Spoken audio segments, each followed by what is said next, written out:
पिछले कुछ दिनों से अमित शाह शांत हैं। इसका मतलब क्या है? मीटिंग में अमित शाह ने सबको चुप रहने के लिए क्यों कहा? मीटिंग में अकेले शाह बोल रहे हैं, बाकी सब नोट कर रहे हैं। स्वामी ने शाह को ललकारा, बड़े से बड़े चाणक्य आ जाएं अब। दिल्ली में बीजेपी की बैठक में अमित शाह बीजेपी के अध्यक्ष न होते हुए भी कमान संभाल रहे हैं। वैसे अध्यक्ष तो जेपी नड्डा हैं, लेकिन फिलहाल कमान अमित शाह के हाथों में है। यूपी में सियासी भूचाल आया है, लेकिन कोई भी बीजेपी नेता बोलने को तैयार नहीं है। अमित शाह ने सबको शांत रहने को क्यों बोला है? क्या प्लान बना रहे हैं शाह? पिछले 4 दिनों से बीजेपी नेताओं की खामोशी क्या कहती है? क्या अखिलेश यादव के लिए खुला मैदान छोड़ दिया गया है? योगी आदित्यनाथ का चेहरा पिछले कुछ दिनों से क्यों उतरा हुआ है? हम आपको सब कुछ समझाते हैं। सुनिए वो रिपोर्ट जो आपको कहीं और नहीं मिलने वाली। बीजेपी के पास अब कुल 4 चुनौतियां हैं। पहली चुनौती, पिछड़ों के नेता पार्टी छोड़कर जा रहे हैं, फिर उसकी भरपाई पार्टी कहां से करेगी? दूसरी चुनौती, यूपी में योगी आदित्यनाथ पर ठाकुरवाद बढ़ाने का बहुत गंभीर आरोप लग रहा है। तीसरी चुनौती, यूपी में बीजेपी में टूट की वजह से माहौल अखिलेश के पक्ष में तेजी से बन रहा है। चौथी चुनौती, पश्चिम में जयंत चौधरी और पूर्वांचल में ओम प्रकाश राजभर का विकल्प क्या है? अब हम आपको बारीकी से एक एक चुनौती पर समझाते हैं। बीजेपी की पहली चुनौती है कि ओबीसी और दलित वोटरों को कैसे साधा जाए।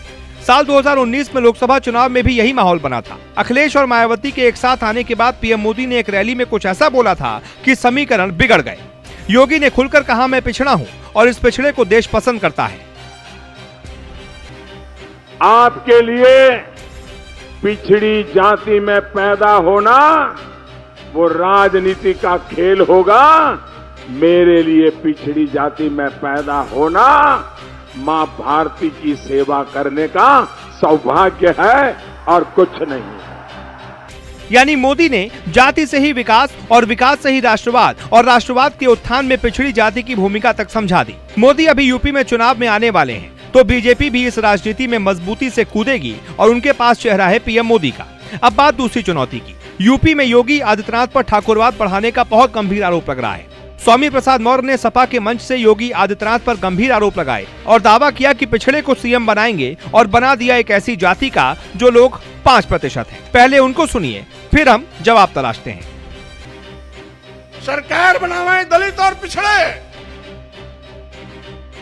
और मलाई खावे वो लोग अगड़े 5% लोग। मैं कहना चाहता हूं, आप कहते हो नारा दे रहे हैं 80 और 20 का, और मैं ये कहता हूं 80-20 नहीं, अब तो होगा 15 और 85 का। 85 तो हमारा है, 15 में भी बंटवारा है। सपा के मंच से ठाकुर और ब्राह्मणों के खिलाफ स्वामी प्रसाद मौर्य ने बोलकर एक नया मुद्दा दे दिया है। हालांकि बाद में अखिलेश यादव ने डैमेज कंट्रोल करने की कोशिश की, लेकिन तब तक बात निकल चुकी थी। बीजेपी को बैठे बिठाए मुद्दा मिल गया और अब ब्राह्मण ठाकुर भी इसी बयान के बाद से सपा से नाराज होने लगे हैं। तीसरी चुनौती है, टूट के कारण अखिलेश का माहौल तेजी से बन रहा है। अमित शाह मीटिंग को रोज ब्रीफ कर रहे हैं और बीजेपी नेताओं को सिर्फ होमवर्क मिल रहा है। अमित शाह की प्लानिंग है एक साथ कुछ बड़ा करेंगे जिससे सपा की लहर को फिर से दबाया जाए और बीजेपी की वापसी हो। बीजेपी की प्लानिंग है सपा के कुछ ऐसे नाम तोड़ने की जिनकी उम्मीद सपा को नहीं होगी। अखिलेश के परिवार में सेंधमारी की प्लानिंग बीजेपी कर चुकी है। जल्द नतीजा निकलेगा। बीजेपी जल्द ही सपा में एक टूट दिखाने की कोशिश करने वाली है जिससे सपा कमजोर दिखे। चौथी चुनौती है, पश्चिम में जयंत चौधरी और पूर्वांचल में ओम प्रकाश राजभर का विकल्प क्या? इस सवाल का जवाब है, पश्चिम में मुजफ्फरनगर दंगा और कैराना पलायन, महिला सुरक्षा और गुंडागर्दी का मुद्दा कैसे उठाना है, बीजेपी नेताओं को अमित शाह ने समझा दिया है। पूर्वांचल में बीजेपी की रणनीति अभी नहीं बनी है क्योंकि वहां 5वें चरण से चुनाव होगा। बीजेपी की खामोशी को अखिलेश यादव कमजोरी समझ बैठे हैं और ऐसे में उन्हें इसका खामियाजा भुगतना पड़ सकता है। अमित शाह की प्लानिंग लगभग पूरी है और 16 जनवरी को आपको उस प्लानिंग का पहला हिस्सा देखने को मिल सकता है।